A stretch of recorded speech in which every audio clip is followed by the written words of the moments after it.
I've always believed that logic is the only true shield against the unknown. As a senior systems architect, my world is built on binary, zeros and ones, cause and effect. If a light flickers, it's a faulty capacitor. If a door creaks, it's a shifting foundation. There is no room for ghosts in a world governed by silicon. Last year, I moved into the Apex Apartments, a living laboratory of smart home integration. The crown jewel of the master suite was the iris mirror. It wasn't just glass. It was a wall-mounted biometric scanner that monitored everything from my hydration levels to the subtle fluctuations in my REM cycles. It was designed to know me better than I knew myself. For the first 6 months, it was my perfect companion. It would greet me at 6 a.m. with a soft amber glow, displaying my schedule alongside my resting heart rate. But in the 7th month, the iris began to see things that weren't in its programming. It started with the phantom pings. I'd be brushing my teeth, the fluorescent hum of the bathroom the only sound in the apartment, when the mirror's edge would pulse blue. A small notification would drift across the glass. Optimizing display for user 2. I lived alone. I had no guests. I checked the administrative logs, assuming a neighbor's device was bleeding into my local network. The logs were clean. My network was a fortress. I told myself it was a reflection glitch. Perhaps the steam from the shower was refracting the infrared sensors, tricking the AI into seeing a second person. I recalibrated the sensors 3 times. The blue pulses continued. Then the data grew specific. Every Monday morning, I would review my health dashboard. In October, a new profile appeared in the History tab. It had no name, just a string of hex code. According to the iris, this user 2 was standing in front of the mirror every night between 3:12 and 3:17 a.m. The biometrics were disturbing.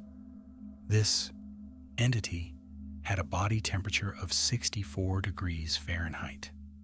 Its heart rate was a steady, rhythmic 30 beats per minute. It was biologically impossible, yet the iris was recording it with clinical precision.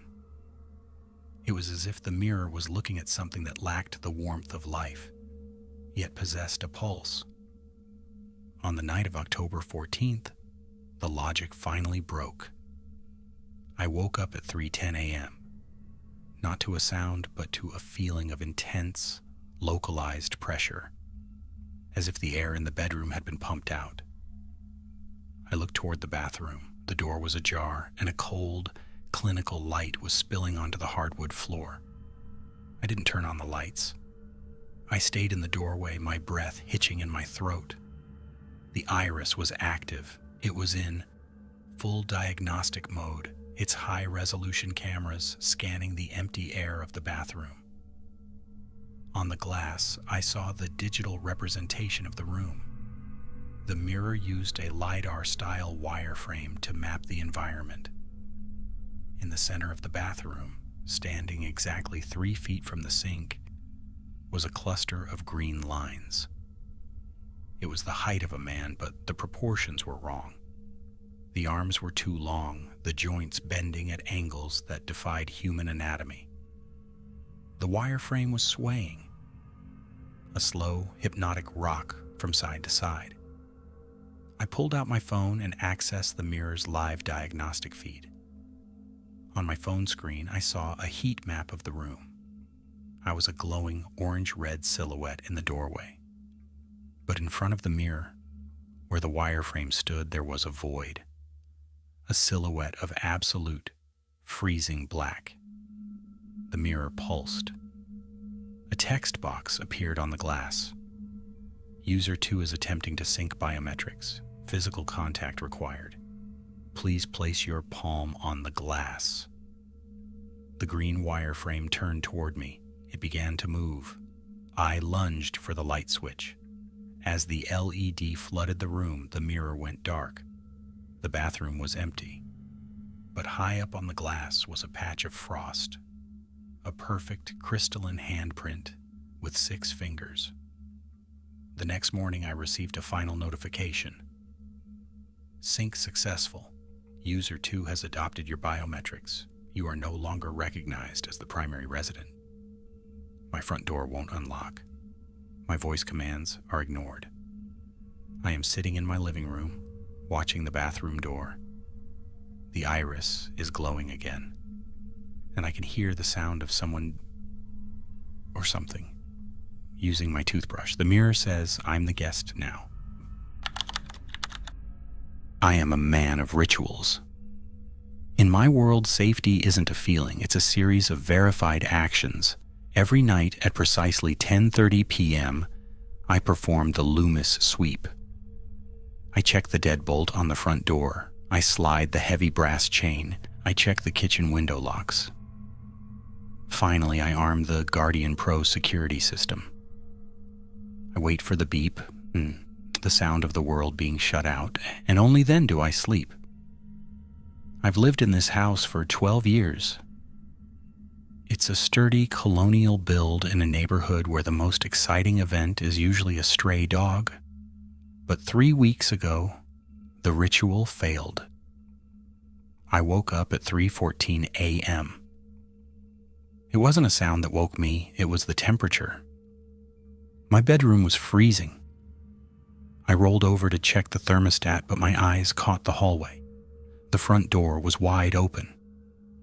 I stood there in the dark, my heart hammering against my ribs. The chain was hanging limp.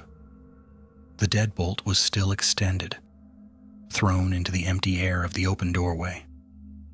The Guardian Pro panel was dark. No alarm had sounded. No notification had reached my phone. I walked to the door, my bare feet cold on the hardwood, and looked out into the street. The suburban silence was absolute. Nothing moved. I closed the door, locked it again, and spent the rest of the night sitting in the kitchen with a chef's knife and a pot of coffee. The next morning, I called the security company. They ran a remote diagnostic and told me the system was perfect.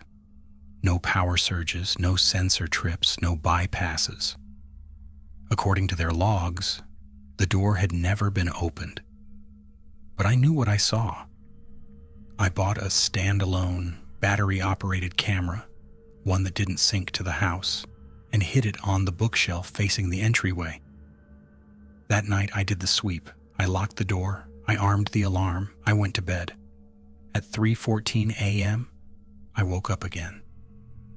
The cold was back. I didn't even check the hallway. I went straight to my laptop to pull the footage from the hidden camera. The video started at 10:30 p.m. I saw myself locking the door and walking upstairs. For 4 hours, the footage was a still life of my foyer. Then, at 3:12 a.m., the video began to glitch. Static lines tore across the screen. When the image cleared, I saw myself. I was standing in front of the door. I was still in my pajamas, my eyes wide and unfocused. I was sleepwalking, or so I thought. I watched as my digital self reached out and began to undo the locks. But as I watched, I realized my hands weren't moving the way they should. My fingers were twitching, snapping into positions that felt wrong. In the video, I didn't just open the door. I leaned out into the darkness and began to speak. There was no audio on the camera, but I could read my own lips. I wasn't talking to the empty street. I was inviting something in. I watched as I stepped back, holding the door wide.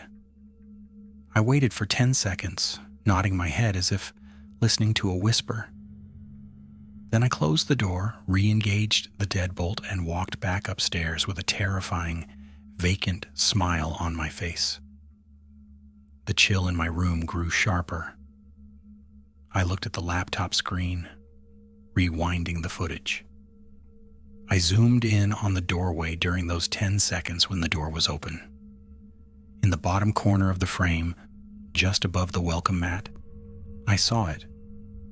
A shadow that didn't belong to me. It was long, thin, and had too many joints. It didn't walk into the house. It flowed in, moving past my sleepwalking body and disappearing into the hallway leading toward the basement. I froze. A soft sound drifted up from the floorboards, beneath my bed. It was the sound of the basement door creaking open, and then the heavy, wet thud of something dragging itself up the stairs. I looked at the Guardian Pro panel on my bedroom wall. The light was green. The system was armed. Everything was secure. The thudding stopped right outside my bedroom door. I held my breath, clutching the laptop like a shield. Through the gap at the bottom of the door, I saw a shadow flicker, and then a voice. My own voice, but distorted as if being played through a broken speaker, whispered through the wood, "Don't worry, you did the sweep. The world is shut out, but I'm already inside." I've spent 15 years working as a night shift data analyst for a firm that handles high-security government archives. The building is a monolith of glass and concrete, 30 floors of silence and fluorescent hum. My office is on the 29th floor. The elevator ride is usually the most uneventful part of my night. But last Tuesday, the elevator did something it had never done before. It stopped at the 14th floor. On the directory in the lobby, the 14th floor doesn't exist. The buttons in the elevator skip from 13 to 15. There is no 14th floor on the floor plans, no 14th floor on the fire escape map. Yet, the doors slid open. I expected to see a wall of drywall or a dark, unfinished construction zone. Instead, I saw a hallway that looked identical to my own, except the lighting was different. It wasn't the sterile white of the rest of the building. It was a deep, bruised purple. The air that drifted into the car smelled like ozone and old parchment. Against my better judgment, I stepped out. I told myself it was a glitch in the elevator's logic, a secret maintenance level I had never been told about.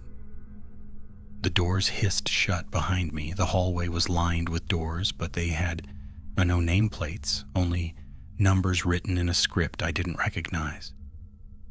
As I walked, I noticed that the carpet didn't muffle my footsteps. It swallowed them.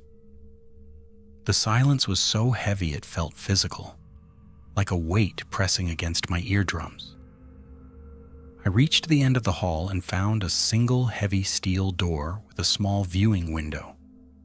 I looked through it. The room inside was filled with rows of filing cabinets that stretched back into a darkness that seemed to have no end. At a desk in the center of the room sat a man. He was dressed in a suit that looked 50 years out of date. He was typing on a machine that sounded like a hail of stones on a tin roof. He didn't look up when I tapped on the glass. He didn't even blink. He just kept typing, pulling long ribbons of paper from the machine and feeding them into a shredder. I watched the shredder for a moment and realized the paper wasn't being destroyed. The ribbons of paper were coming out of the shredder intact, but the text on them had changed. It was turning into photographs. I leaned closer, my breath fogging the glass. The photographs were of me. One showed me sitting in the elevator. Another showed me standing at this very door. The third one, the one he was holding now, showed me screaming, my hands pressed against the glass while something stood behind me in the purple-lit hallway. I spun around. The hallway was empty. But when I looked back through the window, the man was gone. The desk was empty. The filing cabinets were open, their contents spilling out like white tongues. I ran back to the elevator, my heart thundering. I hammered on the call button, my eyes darting back toward the darkness at the end of the hall. The doors finally opened and I lunged inside, hitting the button for the lobby. As the elevator descended, the digital display didn't show the numbers. It showed words. Redacting, redacting, redacting. I reached the lobby and burst out past the security desk. The guard didn't even look up. I drove home in a blur, locked my doors, and tried to sleep. The next morning I went to work. I stepped into the elevator and looked at the panel. Between the buttons for 13 and 15, there was a fresh, clean space. But when I looked at the floor, I saw something that stopped my heart. There was a single ribbon of paper lying in the corner of the elevator car. I picked it up. It was a photograph.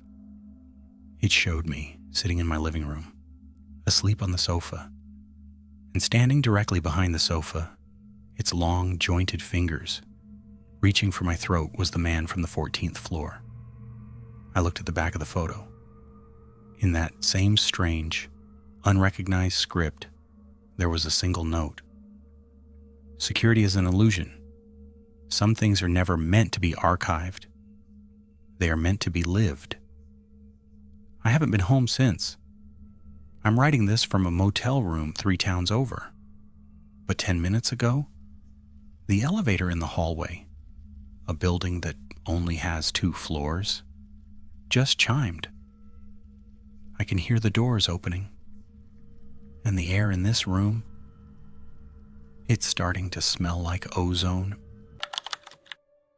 We like to think our homes are our sanctuaries.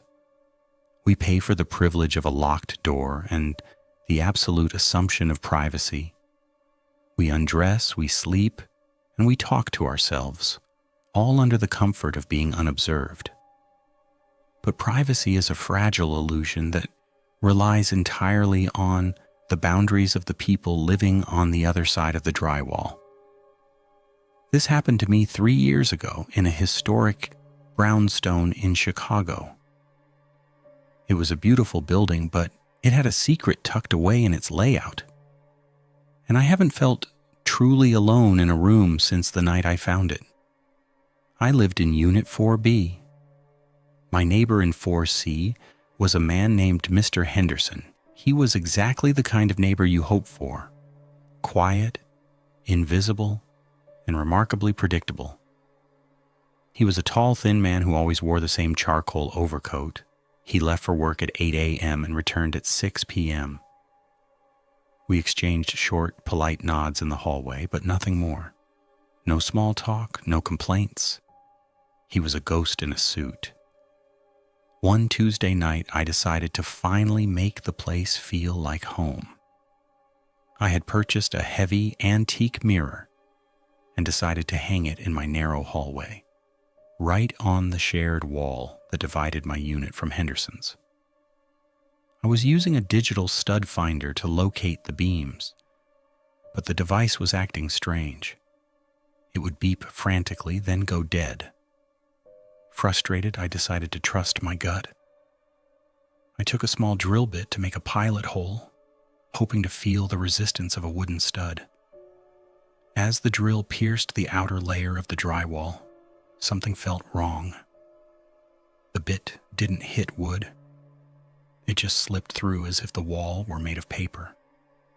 The drill surged forward, sinking all the way to the chuck. It had slipped into empty air on the other side. I pulled the drill back slowly, and a tiny puff of white dust hit the floor. I leaned in, curious about why the wall felt so hollow. I closed one eye and put the other to the tiny dark hole. At first it was just darkness, but as my eyes adjusted, I realized I wasn't looking into Henderson's apartment. I was looking into a gap. It was a crawl space, a narrow maintenance void between our units. And then I saw the light. It was a faint, bluish glow coming from about 10 feet down the interior of the dark channel. My heart began to thud against my ribs. I took a flathead screwdriver and carefully widened the hole. I looked again. It was a monitor. A small glowing tablet screen sitting on a makeshift wooden ledge bolted to the interior beams of the wall. And on that screen, in high-definition night vision, was my living room. I could see my sofa, my coffee table, and the very hallway I was standing in. The realization trickled in like ice water. The glitchy stud finder, the eerie quietness of Unit 4C, the way Henderson always knew when I was leaving. It wasn't that he was a good neighbor, it was that he was never actually in his own apartment. He lived in the gaps, he lived in the walls. I stayed frozen, paralyzed by pure horror. I watched myself on the monitor, the back of my own head as I leaned against the wall. Then the silence of the crawl space was broken. I heard a soft, rhythmic scraping sound coming from inside the wall. It was moving toward my hole. Scratch. Click. Scratch. I didn't move. I couldn't even bring myself to blink. A shadow crossed the blue light of the monitor inside the wall. Someone was crawling through the narrow gap, dragging their body across the beams.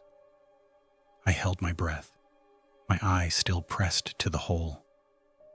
The movement stopped. Suddenly, the tiny circle of light from the hole vanished. It went pitch black. I realized that the light hadn't gone out. Something had blocked it. Something on the other side was now looking back through the exact same hole. We were eye to eye, separated by an inch of hollow space. Then I heard the whisper. It was so close that it felt like it was vibrating inside my own skull. It was Henderson's voice, raspy and terrifyingly calm. I liked the mirror better where it was, Marcus. It covered the old hole much better. I didn't wait for another word. I bolted for the front door and ran down the 4 flights of stairs. I didn't stop until I reached a 24-hour diner blocks away. When the officers finally broke into Unit 4C the next morning, they found exactly what I feared. The apartment was a shell, no furniture, no food, just a single chair facing the shared wall and a hidden door in the back of the bedroom closet that led directly into the maintenance void. Henderson was gone. He had vanished into the night before the police arrived. He's still out there. But every time I move into a new place now, I take a flashlight, I go to every wall, and I check for the holes. Because you never really know who is living on the other side of the paint. There is a specific kind of peace that comes with living in a quiet suburban cul-de-sac.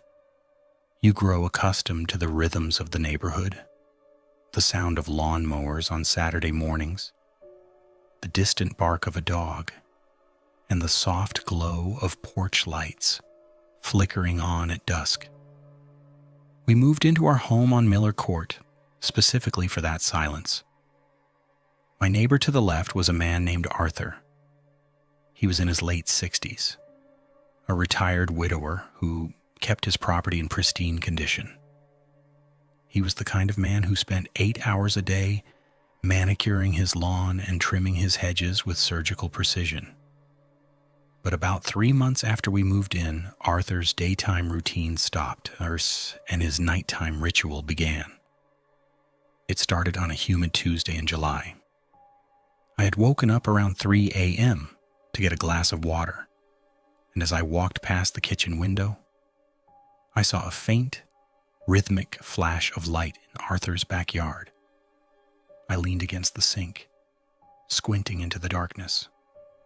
There was Arthur, dressed in his usual flannel shirt and work boots, standing in the middle of his lawn. He wasn't moving. He was just standing there, holding a long-handled shovel, illuminated by a small camping lantern on the grass. I watched for a moment, confused. Then he began to dig. He wasn't gardening. He wasn't planting a tree. He was digging a hole that was far too narrow and far too deep for any kind of landscaping. The sound of the shovel hitting the dry earth was a dull, heavy thud that seemed to vibrate through the glass of my window. He worked with a strange, frantic energy, his shadow dancing against the fence as he threw piles of dirt into a wheelbarrow.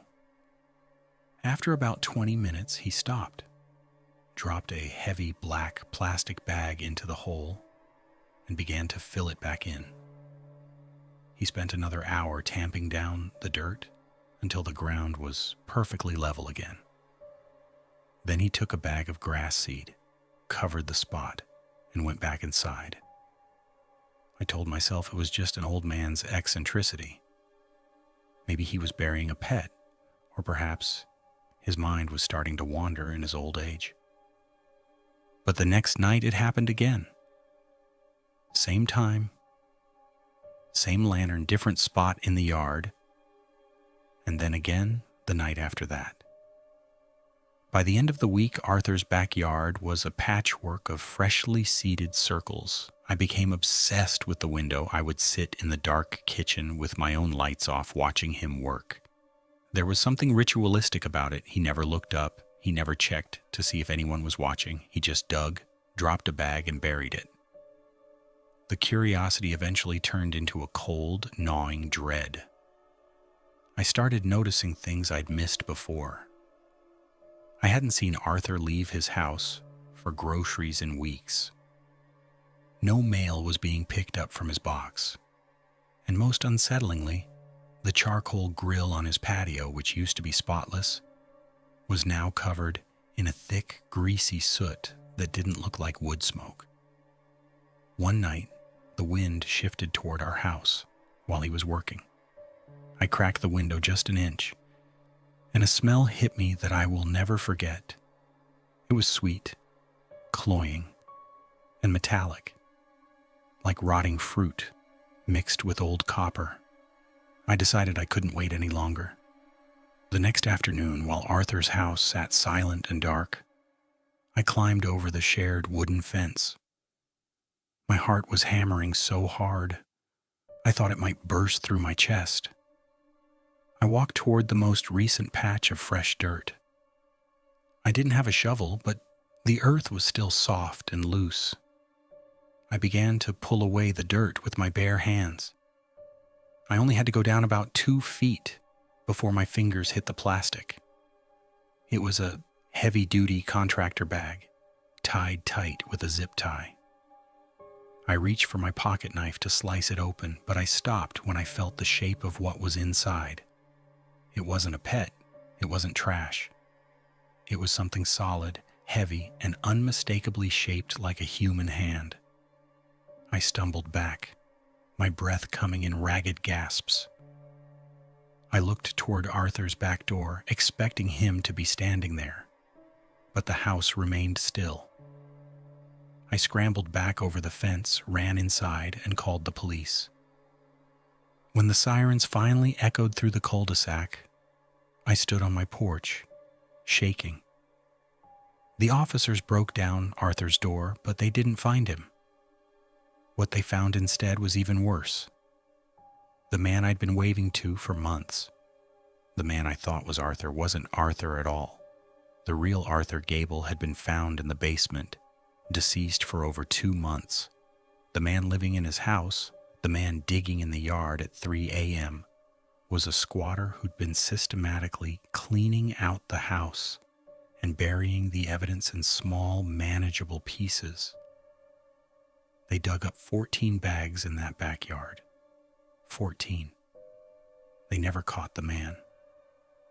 He had slipped out the front door the moment he heard the sirens. Now when I look out my kitchen window at night, I don't see a quiet neighborhood. I see a graveyard. And every time I hear the sound of a shovel hitting dirt, I think about who might be standing in the darkness. Moving into a new neighborhood, usually comes with predictable social expectations. You wave at the person across the street, and eventually you get the inevitable invitation to dinner. But the invitation I received from the couple at the end of the block was the beginning of a nightmare I still haven't recovered from. They had moved in during a rainstorm, and remarkably, I never saw a moving truck. One day the house was empty, and the next, there were curtains in the windows and a dark sedan in the driveway. The man introduced himself as Elias. He was tall, dressed in a sharp, slightly outdated suit, and he spoke with a precision that felt rehearsed.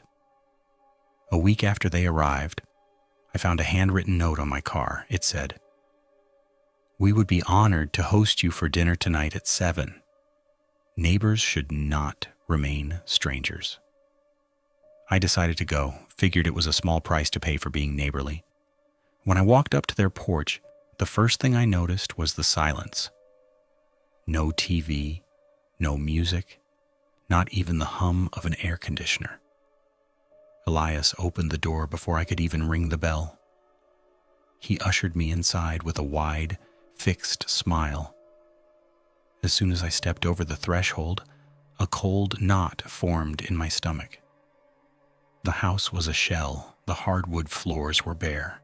There were no rugs, no lamps, and no photos on the walls. There wasn't a single piece of furniture in the living room. The echo of our footsteps was deafening, bouncing off the white, empty walls. Elias didn't seem to notice.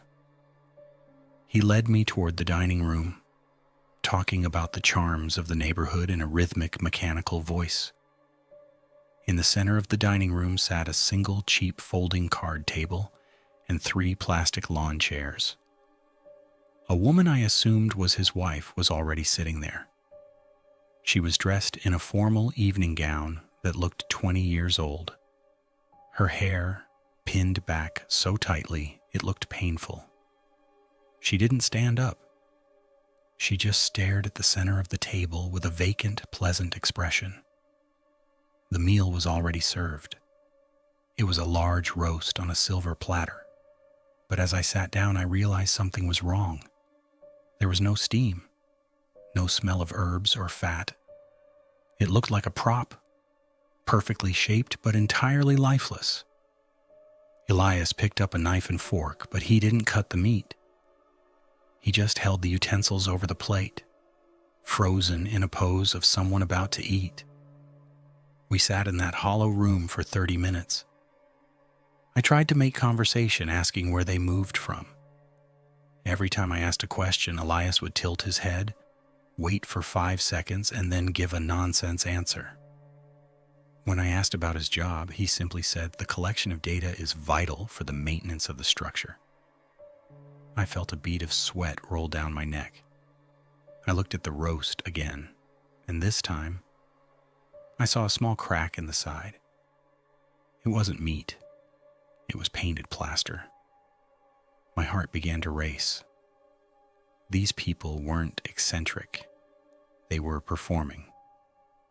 They were trying to act out the concept of a dinner party without understanding what a dinner party actually was. The breaking point came when I heard a muffled, rhythmic thumping coming from beneath the floorboards. Thump, thump, thump. Elias didn't flinch. His wife didn't blink. They both just continued to stare at me with those wide, artificial smiles. Elias leaned forward, his face inches from mine, and his voice dropped to a low hum. "Is the hospitality sufficient? Are we being neighbors?" I didn't answer. I stood up so quickly that the plastic chair flipped over. I didn't apologize. I sprinted back through the empty living room and fumbled with the front door. As I burst out into the night air, I looked back through the window. Elias and the woman hadn't moved. They were still sitting at that folding table, staring at the empty chair where I had just been sitting. I went home and locked every window. The next morning, the blue sedan was gone. I walked over to the house and peered through the glass. The curtains were gone. The folding table was gone. The house was a vacant shell once again. I later found out the house was legally unoccupied. No one had rented it. To this day, I don't know who or what invited me to dinner. But I do know that whenever a new neighbor moves in now, I don't go over with a welcome basket. I stay inside. I keep my lights low. And I never, ever accept an invite. Been a night supervisor at a 5-story distribution warehouse for 6 years. Most nights, it's just me, a thermos of black coffee, and the constant mechanical hum of the HVAC system. But last Tuesday, the atmosphere shifted. It started at 1:15 a.m. with a sound I'd never heard before. A metallic scraping coming from the ventilation ducts directly above my desk.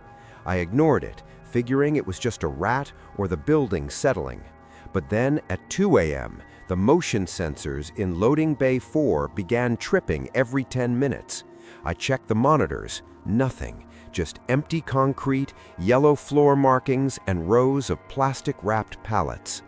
By 3 a.m., the sensors weren't just tripping, they were staying active, as if something was standing directly in front of the lens, refusing to move.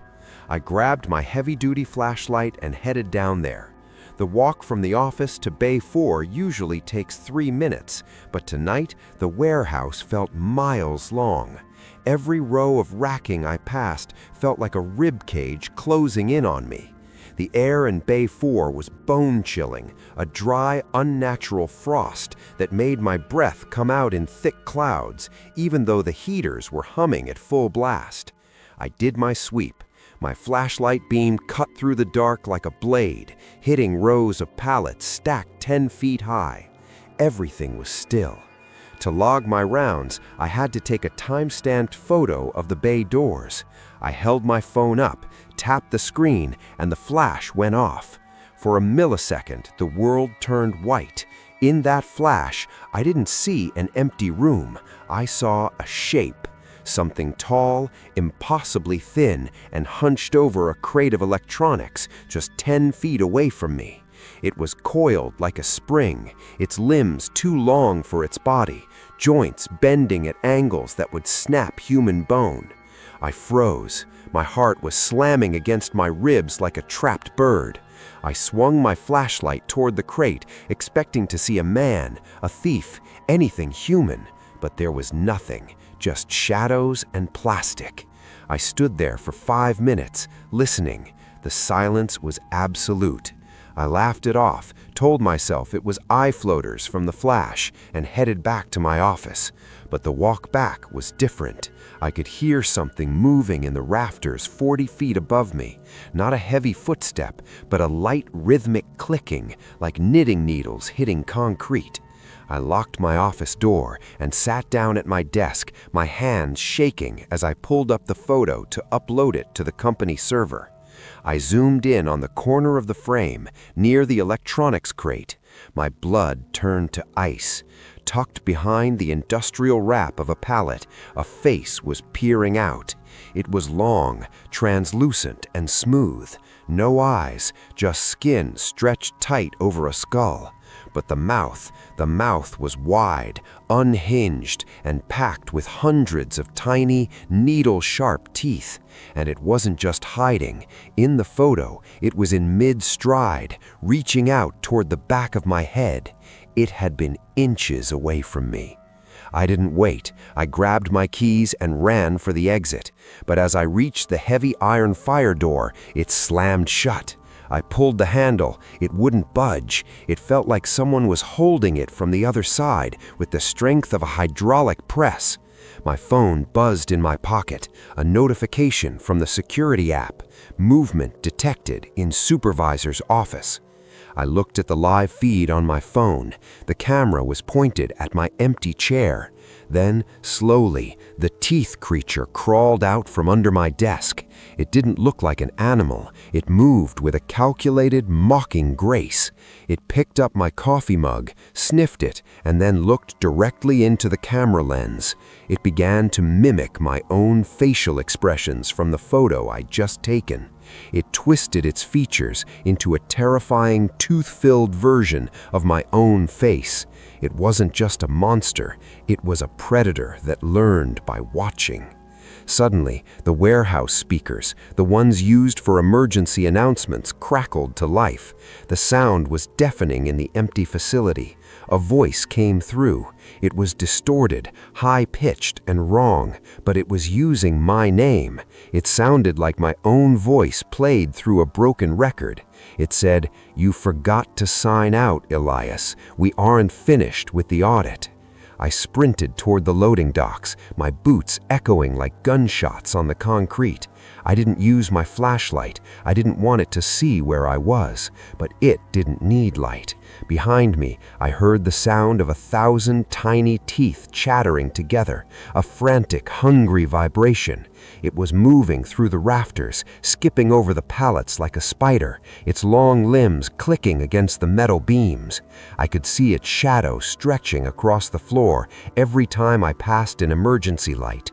I reached Bay 4 just as the industrial doors began to slide open on their own. But they weren't opening to let me out. They were cycling, opening and slamming shut over and over, like a giant metal jaw. I timed it, waiting for the split second of clearance. I dove under the closing gap, scraping my chest on the pavement, feeling the wind of the heavy door missing my heels by an inch. I didn't stop running until I hit the main road. I'm in my car now, 3 miles away, parked under a bright street lamp. I just looked at my phone again. It's been sitting on the passenger seat, untouched. A new notification appeared. Face ID recognized. I haven't looked at the screen in 5 minutes, but the front-facing camera just took a burst of 20 photos in the dark interior of my car.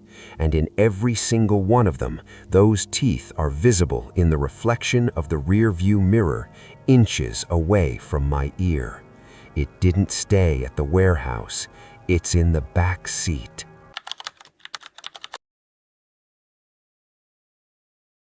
A warehouse is one thing, but a hospital at night? That's where the line between life and death is at its thinnest, and sometimes that line just vanishes.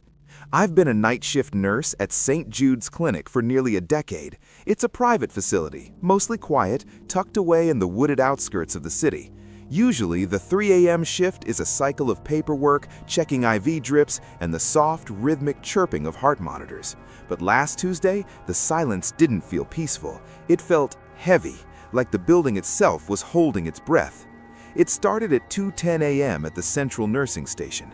I was updating charts when the monitor for room 12 began to flatline, a long, continuous, piercing tone that echoed through the empty hallway. My blood went cold, not because a patient was dying, but because room 12 has been decommissioned for 6 months. There was no bed, no equipment, and certainly no patient in that room. I checked the system. The terminal showed patient active, but the name field was just a string of corrupted, flickering symbols. I looked up at the security feed for the West Wing. The camera for room 12 was graining, the night vision mode struggling with the shadows. On the screen, the room wasn't empty. A man was sitting on the edge of where the bed should have been. He was dressed in a tattered, vintage hospital gown, his skin so pale it looked translucent under the infrared light. He wasn't moving, he was just staring directly into the camera lens. His eyes were wide, sunken, and completely black. I grabbed my tablet and headed toward the West Wing. The air in the hallway was freezing, smelling of industrial bleach and something sweet, like rotting lilies. Every time I passed a light fixture, it would buzz and dim, as if something was drawing the power out of the walls. I reached room 12. The heavy wooden door was slightly ajar. My heart was thumping in my throat. I pushed it open, expecting to find a squatter or a confused patient from the psych ward. The room was empty, totally, chillingly empty. No man, no bed, just bare floorboards and a layer of dust that hadn't been disturbed in months. But the heart monitor? It was there. A portable unit was sitting in the center of the floor, plugged into nothing, and it was flatlining. The red alarm light was pulsing in sync with my own heartbeat. I reached down to pull the plug, but as my hand touched the plastic casing, the flatline stopped. The screen changed. It didn't show a heart rate anymore. It showed a map of the hospital. A single red dot was moving rapidly down the hallway toward the nursing station, my station. I bolted out of the room, my rubber-soled shoes squeaking like screams on the linoleum. I reached the elevator bank and slammed the call button. The digital display above the door began to spin wildly, cycling through floors that didn't exist. Floor -1, floor -13, floor 0. The doors hissed open. The elevator was full of water, deep, stagnant, dark water that smelled like the sea. Floating on the surface was a single hospital wristband. I leaned in to look at the name. It was my own name, and the date of admission was tomorrow. Suddenly, the PA system throughout the hospital crackled to life. A voice, sounding like it was being pulled through a vacuum, began to whisper my private phone number over and over. I sprinted for the stairs, the emergency lights turning red as I passed them. I could hear footsteps behind me, not one person, but dozens, the sound of bare feet slapping against the tile, gaining on me with every second. I burst back into the main lobby, but the front glass doors were gone. In their place was a solid brick wall. I turned around and the man from room 12 was standing at the end of the hall. But he wasn't alone anymore. There were others, patients with stitched-shut eyes, nurses with no faces, all of them twitching in that same jagged stop-motion rhythm. The man raised a finger to his lips. "Quiet," he whispered. The sound didn't come from his mouth. It came from inside my own head. "It's time for your checkup." I ducked into the records room and hid under a heavy steel desk. My phone started buzzing. I looked at the screen. It was a FaceTime call from room 12. I didn't want to answer, but the phone accepted the call on its own. The camera showed a POV of someone walking through the records room. Someone looking for me. They passed the filing cabinets. They passed the chairs. Then the camera tilted down and showed my own terrified face looking up from under the desk. I screamed and kicked the desk away, sprinting for the loading dock exit. I hit the crash bar and tumbled out into the parking lot, not stopping until I reached my car. I drove home in a trance, the sun finally coming up. I walked into my apartment, desperate for sleep. I sat on my bed and reached for my charger. That's when I saw it. Sitting on my nightstand was a small white plastic cup.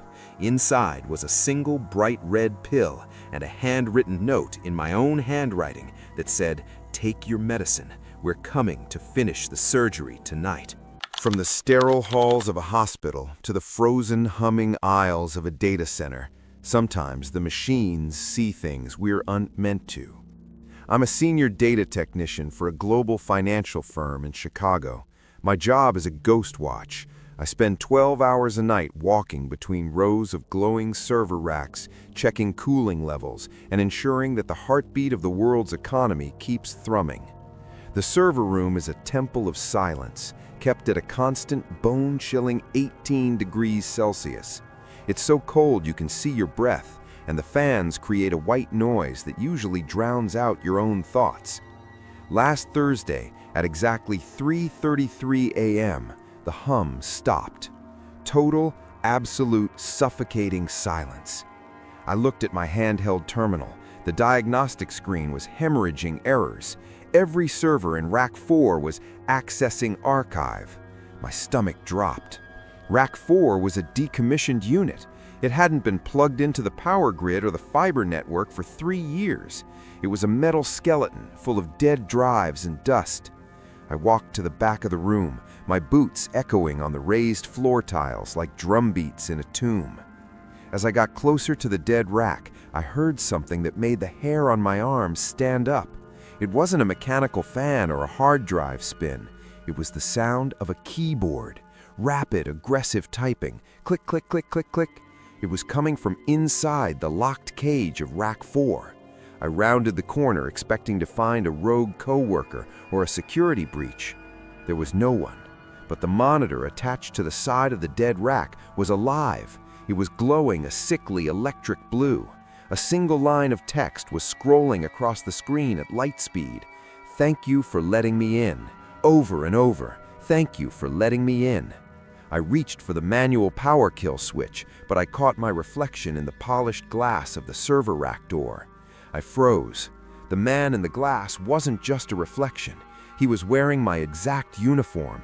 He was holding my exact badge, but he wasn't mirroring my movements.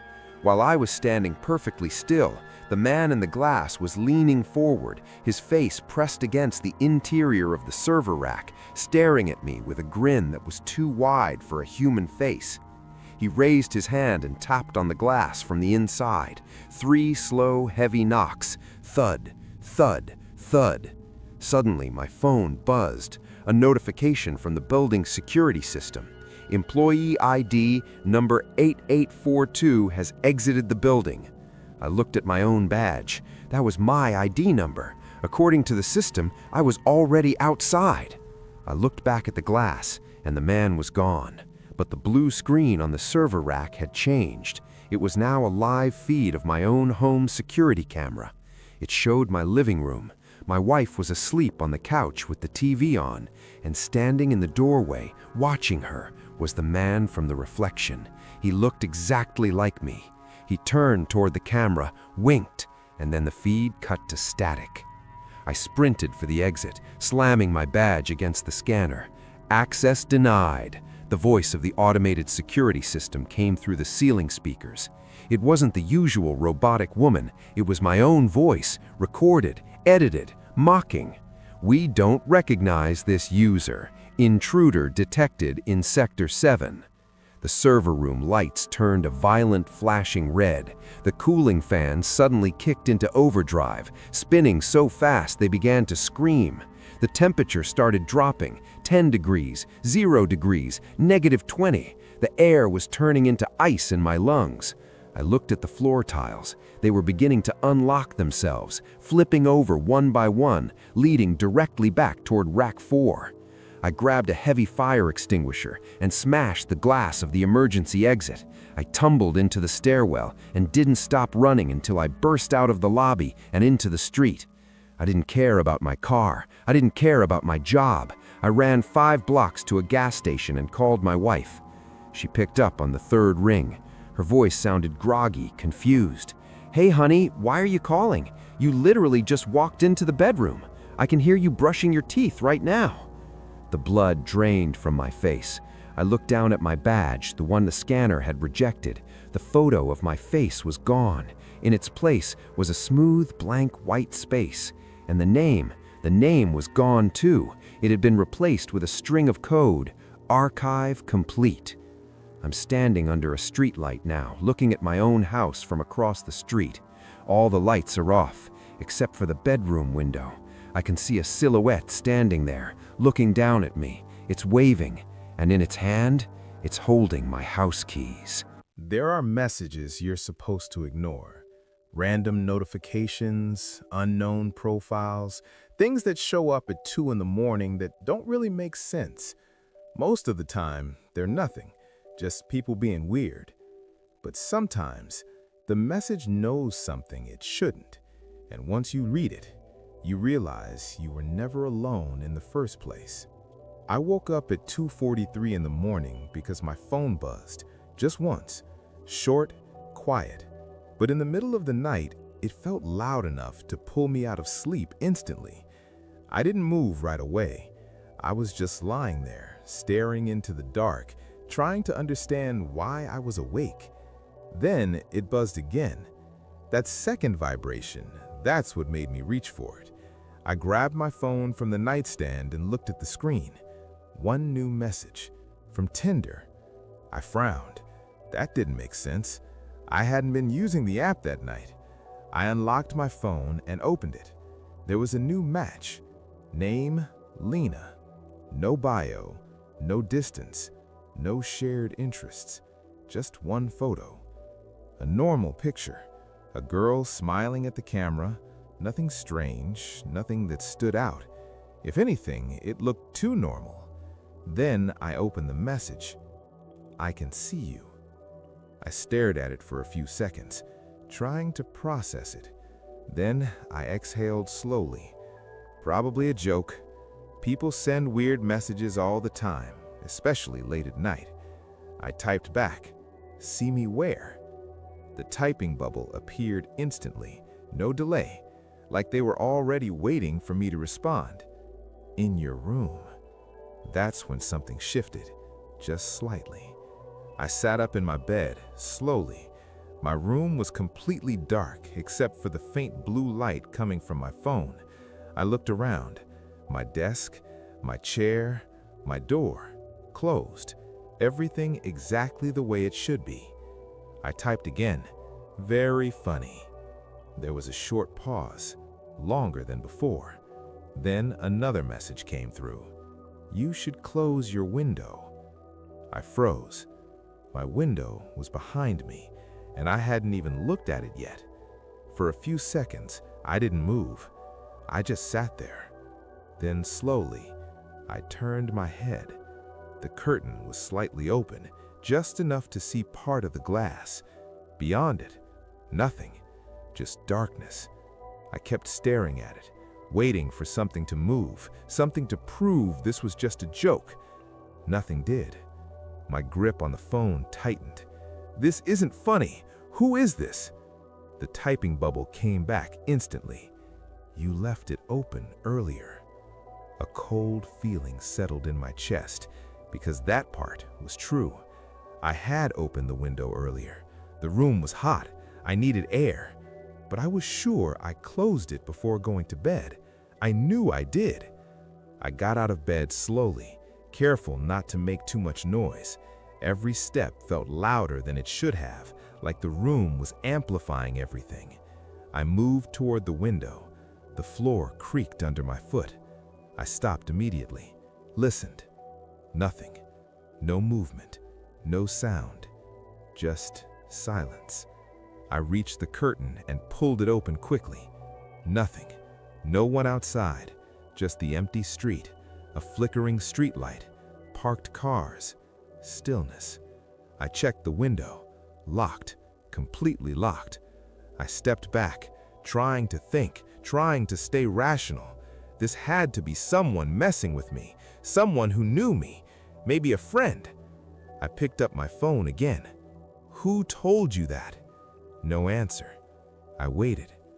A few seconds. Then longer. Then the phone buzzed again. I liked your shirt today. My stomach dropped. I hadn't posted anything. No stories, no pictures, nothing. And I hadn't gone anywhere unusual. Just work, then home. Same routine, same streets. I typed slower this time. Where did you see me?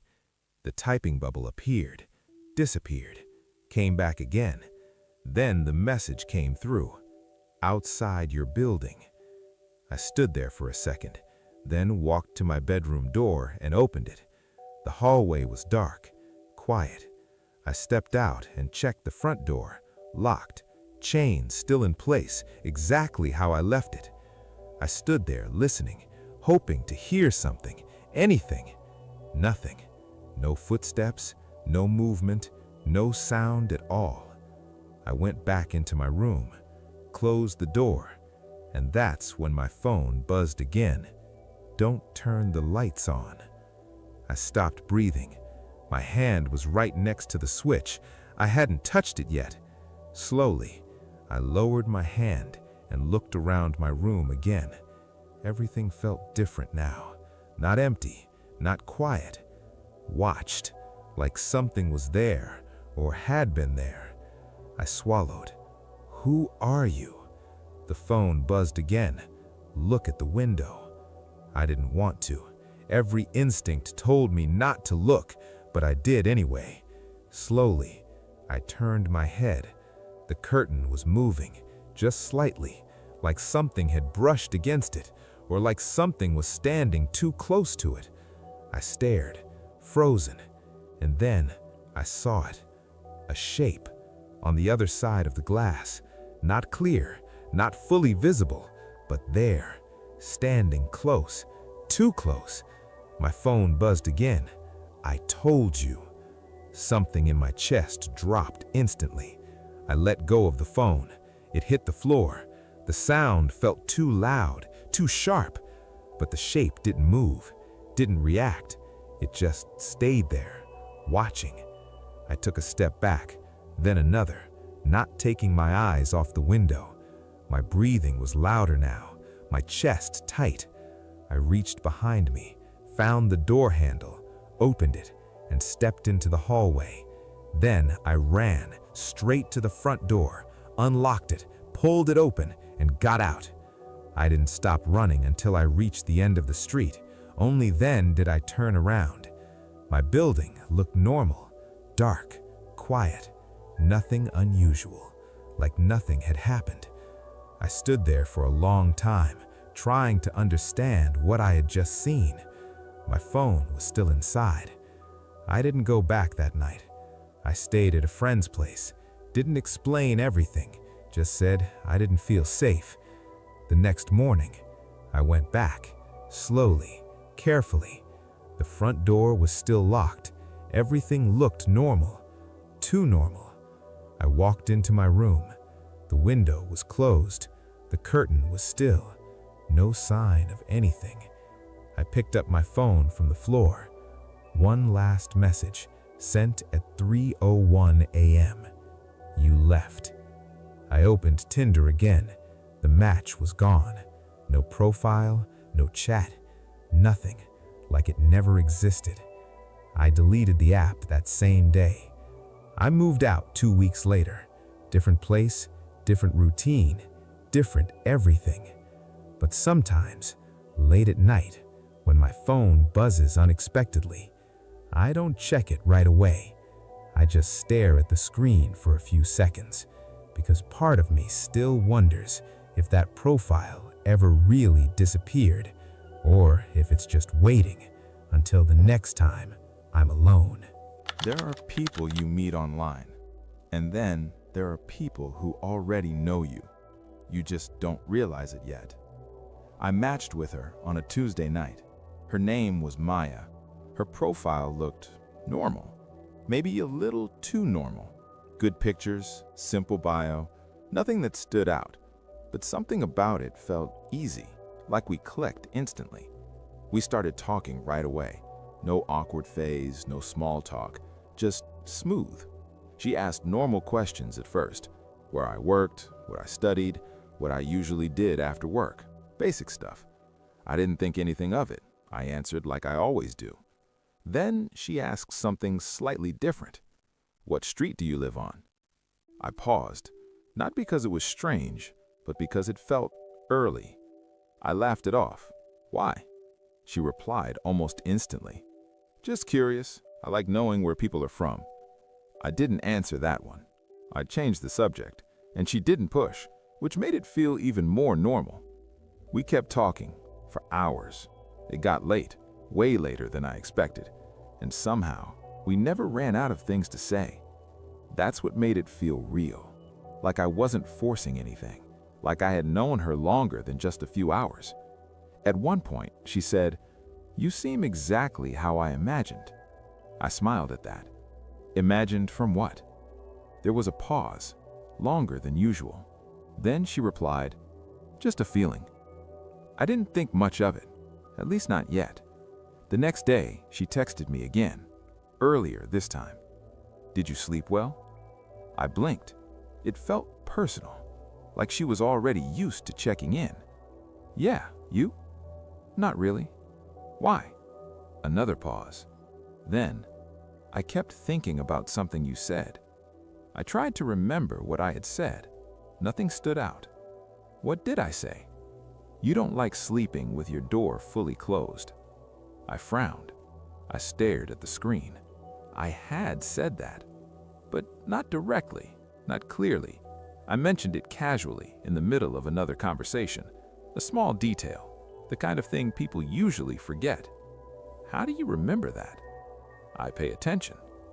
Something about that response stayed with me, but I ignored it because everything else still felt good.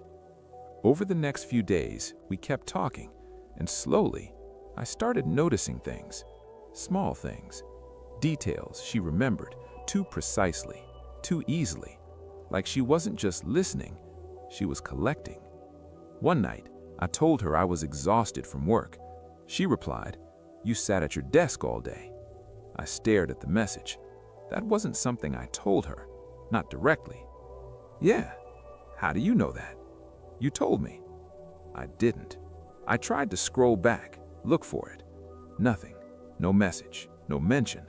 But somehow, she said it like it was obvious, like it was normal. A few nights later, I sent her a picture. Just something random. My room. Nothing special. Bed, desk, lamp. She replied instantly. You moved the chair. My chest tightened. What? The chair. It was closer to the window before. I stopped breathing for a second, because she was right. I had moved it earlier that day, but I had never sent her a picture before. Not of my room, not of anything inside my apartment. How do you know that? There was a pause, longer this time. Then, I noticed patterns. That didn't feel like an answer. That felt like something else. That's when I started going back through our conversation, reading everything carefully, looking for anything I might have missed, something I accidentally revealed. But the more I read, the worse it got. Because I realized something. She knew things I never said. Not clearly, not directly, just small pieces put together, like she had access to moments I didn't share. I decided to test it.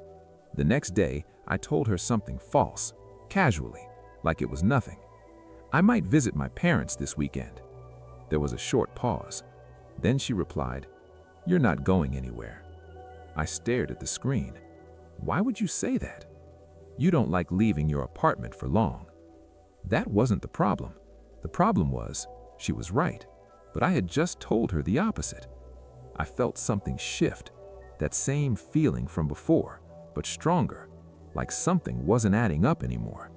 I stopped replying for a few hours, tried to clear my head, tell myself I was overthinking it. But that night, I got another message. You're being quiet. I didn't answer. A minute later, did I say something wrong? Still nothing. Then another message came through. This time, different. You always do this. My stomach dropped. Always? I typed slowly. What do you mean? The typing bubble appeared, stopped, appeared again. Then, you pull away when you start noticing. That was the moment everything changed. What are you talking about? No response, just silence. Then, one final message. You haven't changed that much. I felt cold, completely cold. Changed from when? The typing bubble appeared one last time, then disappeared. No reply. I sat there for a long time, just staring at the screen, trying to understand what that meant, trying to remember something I couldn't place, something familiar, but just out of reach. Then, it hit me. Not all at once, slowly, like something coming back, a memory I hadn't thought about in years. Back in high school, there was someone, a girl, quiet, always around, but never really part of anything. She used to sit behind me in class, never talked much, but she listened, always listening. I remembered catching her staring sometimes, not in a normal way, just watching, like she was studying something. I never thought much of it at the time. I went back to the profile, the pictures, looked at them more carefully, different angles, different lighting, but something about the face felt familiar. Not obvious, but enough. The next morning, the profile was gone. No match, no messages, nothing, like it had never existed. I haven't used Tinder since, but sometimes I think about that last message. You haven't changed that much, and the way she said it, like she knew exactly who I was before I even knew who she was. And sometimes I wonder if that match was really random, or if it just took her that long to find me again. There are dates you forget. Awkward conversations, forced smiles, people you never think about again. And then there are the ones that follow you home. I met him on a Friday night. His name was Daniel. Normal profile, normal pictures, nothing strange. If anything, he seemed a little boring, which felt safe. After everything I'd seen on dating apps, safe was good. We talked for a few days, nothing intense, just enough to decide to meet. He suggested a small cafe, public, simple. I agreed. When I saw him in person, he looked exactly like his pictures. Same face, same smile, same calm energy. That helped. A lot. Because part of me was expecting something to feel off, but it didn't. Not at first. The date itself was fine. Not amazing, not bad, just normal. We talked about work, movies, random things. There were pauses, but not uncomfortable ones. Just empty. Like the conversation wasn't going anywhere, but also wasn't failing. At one point, he asked, "Do you live alone?" I hesitated for a second, then nodded. "Yeah." He smiled slightly, like he expected that answer. We stayed for about an hour, maybe a little more. Then I said I had to go. He didn't try to stop me, didn't insist, didn't push for anything, just nodded. "Let me walk you out." Outside, it was quiet, cold, the kind of night where the streets feel emptier than usual. We walked together for a bit, not talking much. Then I stopped. "My car's over there." He looked in that direction, then back at me. "Okay." There was a short pause, like he was waiting, maybe for a hug or something. I just smiled. "Good night." "Good night." And that was it. I got in my car, locked the doors, and drove away. On the way home, I felt nothing. No excitement, no regret, just neutral, like it was already over. Another date I wouldn't think about again. When I got home, everything was normal. Lights off, apartment quiet, exactly how I left it. I locked the door behind me, dropped my keys on the table, took off my jacket. Routine. Comfortable. I checked my phone. One new message. From Daniel. That was nice. I typed back, "Yeah, it was." A few seconds later, "Did you get home safe?" "Yeah." Then, "Good." I put my phone down. That felt normal, polite. End of conversation. I went to the kitchen, got a glass of water. The apartment was silent. Too silent. But I didn't think about it. Not yet. Then, my phone buzzed again. I picked it up. Another message from him. "You should lock your back door." I froze. My apartment has two doors, front door, back door. The back one leads to a small balcony. I hadn't checked it, not tonight. Slowly, I turned my head toward the hallway leading to my bedroom, where the balcony door was. I didn't move, not yet. I just stood there, reading the message again. "You should lock your back door." I typed slowly. "How do you know it's unlocked?" The typing bubble appeared instantly. "You forgot." My heart started beating faster. I hadn't told him that. I hadn't mentioned the door at all. I started walking, slow, careful, toward the bedroom. Each step felt too loud, too clear, like someone could hear me. I reached the hallway, looked inside. Everything looked normal. The door to the balcony was slightly open, just a little, enough for cold air to slip through. The curtain was moving, soft, slow, like something had just passed by it. My phone buzzed again. I didn't look at it, not yet. I walked closer to the door, my breathing shallow now, controlled.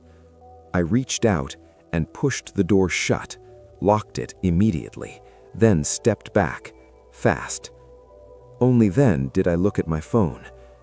New message. "You're already inside." I felt something drop in my chest. Not fear, not panic, something deeper, something colder. I typed with shaking hands. "What does that mean?"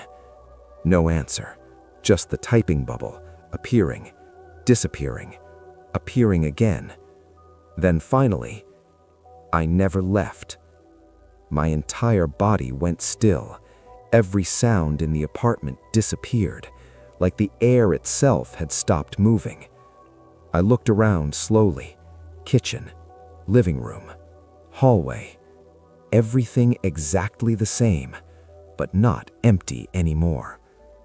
I backed away toward the front door, step by step, not turning my back on anything. My phone buzzed again.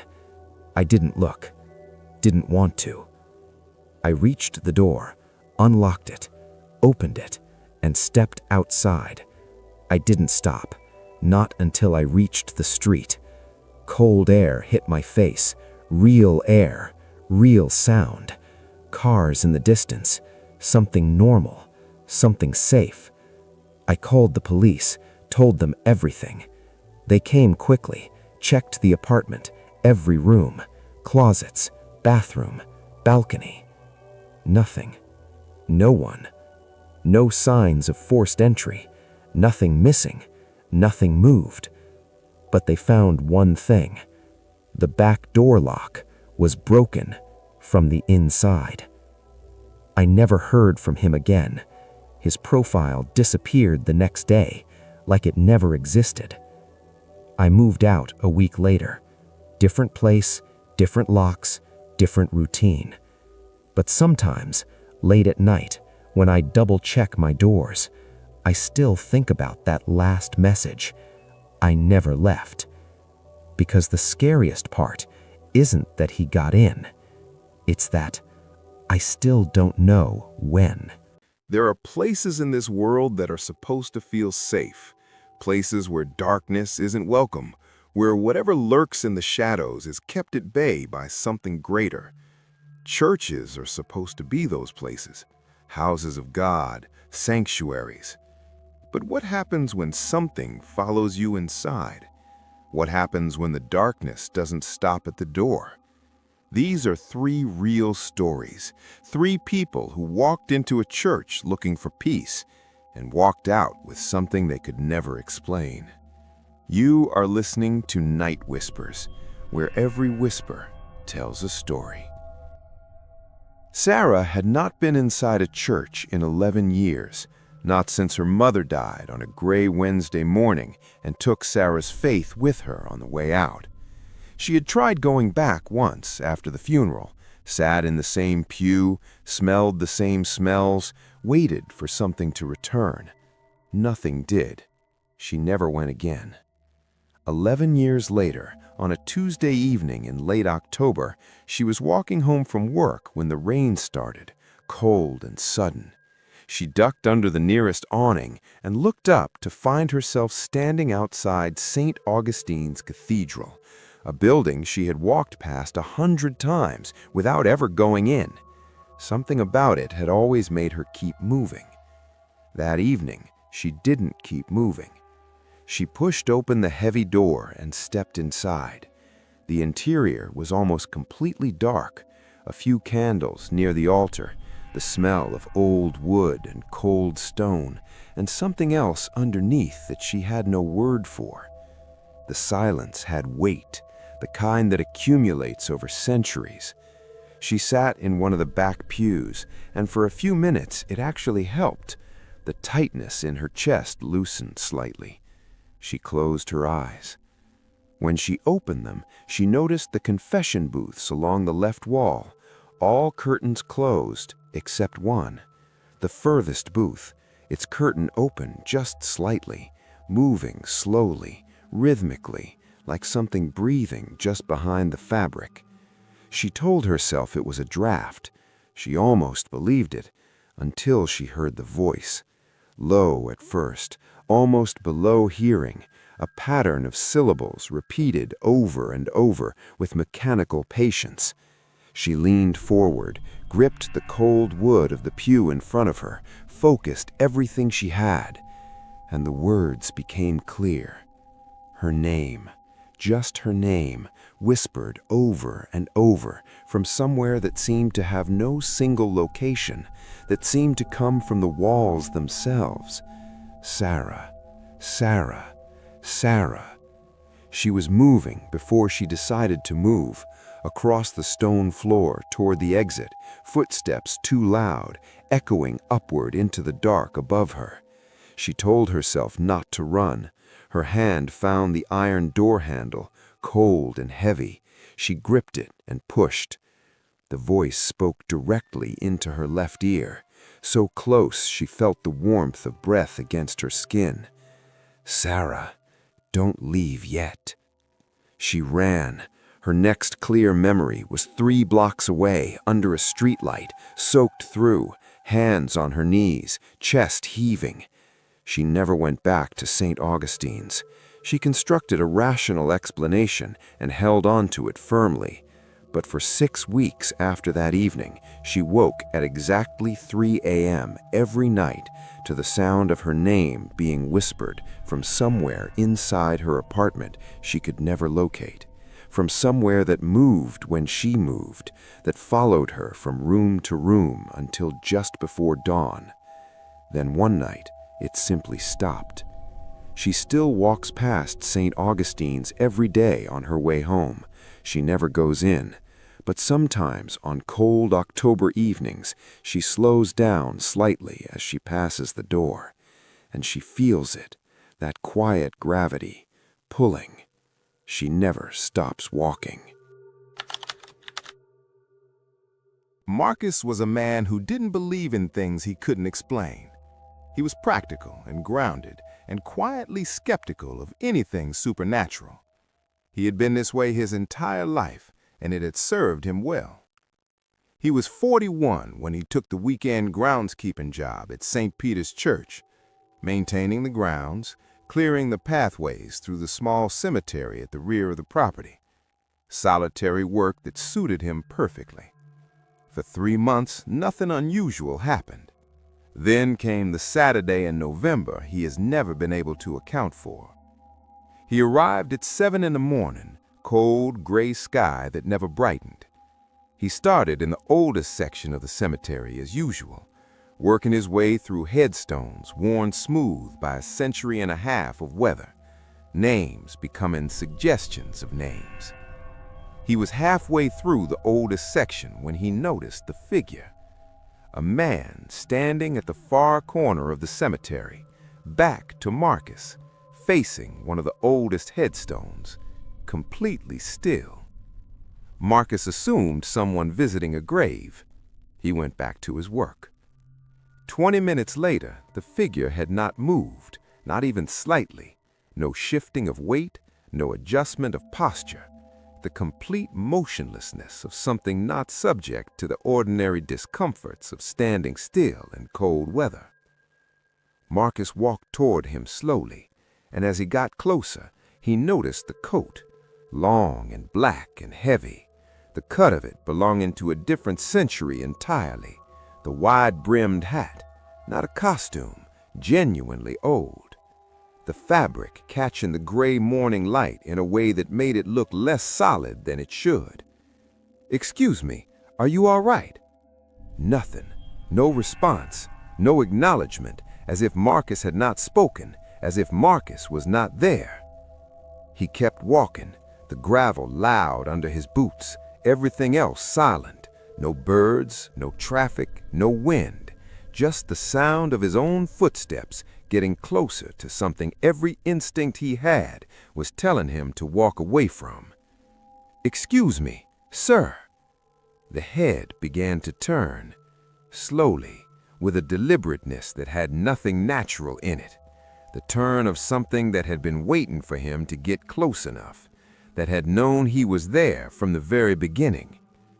Marcus has told this story twice. Both times he stopped at the same moment.